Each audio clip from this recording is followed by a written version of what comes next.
आणि यानंतरची बातमी मुंबईमधून पुढील 3 तासांसाठी आता मुंबईला रेड अलर्ट जारी करण्यात आलाय।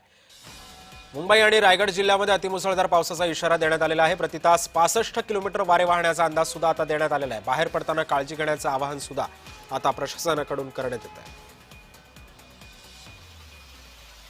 3 दिवसापासून मुंबई आणि मुंबईच्या उपनगरामध्ये सतत पाऊस पडत आहे आणि काल मध्यरात्रीपासून देखील मुंबई आणि मुंबईच्या उपनगरामध्ये पावसाने हा जोर धरलेला आहे।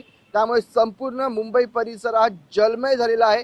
किंग सर्कलचा परिसर आपण बघितलं तर या ठिकाणी नदीचं स्वरूप आलेलं आहे। त्यामुळे जास्त त्रास हा नागरिकांना या ठिकाणी होत आहे। रस्त्यावरती ट्रॅफिक झालेलं आहे आणि या ट्रॅफिकमध्ये 4 व्हीलर असतील 2 व्हीलर असतील त्या बंद देखील पडत आहेत आणि या ठिकाणी नागरिक आपण मिळतं 2 व्हीलरला धक्का मारून घेऊन जाताना दिसत आहेत। आणि या ठिकाणी रेल्वे सेवा देखील आपण बघितलं तर 25 ते 20 मिनिटं उशिराने धावत आहे। मध्य रेल्वे सेवा असेल, पश्चिम रेल्वे सेवा असेल, ही उशिराने धावत आहे। त्यामुळे नागरिकांनी घराबाहेर पडताना काळजी घ्या आणि काम असेल तरच घराबाहेर पडा असं आव्हान देखील प्रशासनाकडनं, महानगरपालिकेकडनं आणि हवामान खात्याकडनं हा करण्यात आलेला आहे।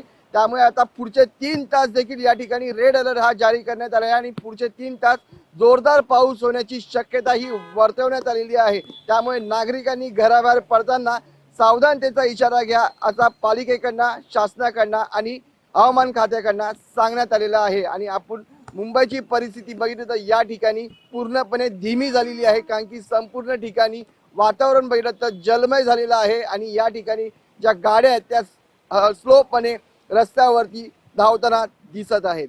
व्हिडिओ जर्नलिस्ट विजय देशमुखसह मनोज जायकर, जय महाराष्ट्र न्यूज, मुंबई।